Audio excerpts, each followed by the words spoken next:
শুক্লাই চেৰভাং block committee BPF-ৰ সাংগঠনিক সম্পাদক বৃন্দাবন বৰ্মন ডাঙৰীয়াই এখন বৰ্মন গামোচাৰে আদৰণি জনাইছে।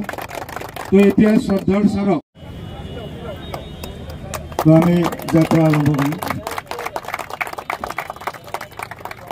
শ্ৰদ্ধাৰ আজি বাইক বন্ধুসকল পৰা আমাৰ ৰাইজে 5 গাড়ীৰে তামোলপুৰলৈ যাব বৰখাটালৈ। গতিকে তাত আমি 6000 মানুহ আমাৰ শুক্লাই চেৰভাং সমষ্টিৰ পৰা আমি নিব বিচাৰিছোঁ। ইতিমধ্যে ৰাইজ মানে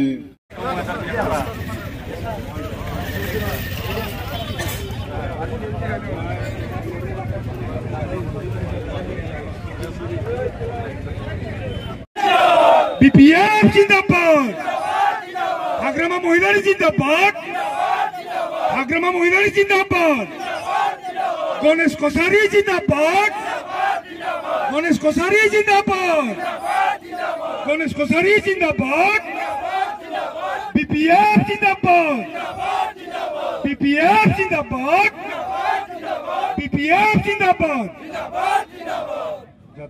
আজি 2025 চনৰ আজি 28 আগষ্ট তাৰিখ আমাৰ আজি এটা কাৰ্যসূচী আছে। এই কাৰ্যসূচীটো হৈছে আমাৰ আশীৰ্বাদ যাত্ৰা। তামোলপুৰ জিলা হিচাপে আমি আশীৰ্বাদ যাত্ৰা আমি আয়োজন কৰিছোঁ।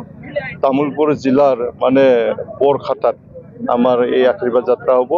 এই আশীৰ্বাদ যাত্ৰাত আমাৰ BPF দলৰ মুৰব্বী মাননীয় হাগ্ৰামা মহিলা ডাঙৰীয়া আহিব আৰু বিভিন্ন দলৰ নেতা কৰ্মীসকল আহিব।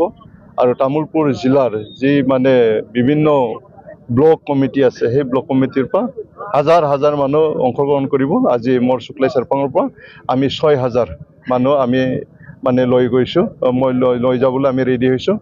100টা বাছেৰে আমি মানুহ টানিছোঁ আৰু 1000 বাইক ৰেলী আমি শুক্লাই ষ্টেডিয়ামৰ পৰা আমি ওলাই যাম।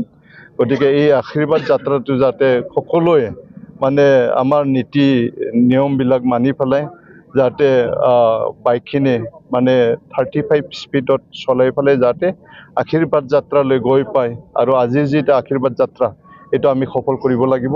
আমাৰ আশীৰ্বাদ যাত্ৰাৰ যিটো উদ্দেশ্য, এই উদ্দেশ্যটো হৈছে আগন্তুক মানে BTCৰ মানে নিৰ্বাচন অহা ছেপ্টেম্বৰৰ 22 তাৰিখে হ'বলৈ গৈ আছে। এই নিৰ্বাচনত যাতে আমি BTCত হাগ্ৰামা মহিলাৰ বলিষ্ঠ নেতৃত্বত যাতে আমি চৰকাৰ গঠন কৰিব পাৰে আৰু শুক্লাই চেৰভাং বা আমাৰ গড়েশ্বৰ সমষ্টি, এনেকৈ গৈবাৰী সমষ্টি, দাৰাংগাজুলি সমষ্টি আৰু নাগৰিজুলি সমষ্টি, এই সমষ্টিবিলাকক যাতে আমি BPF দলক জয়যুক্ত কৰি লৈ যাব পাৰে সেই উদ্দেশ্যৰে আজিৰ আশীৰ্বাদ যাত্ৰাটো আমি মানে আয়োজন কৰা হৈছে।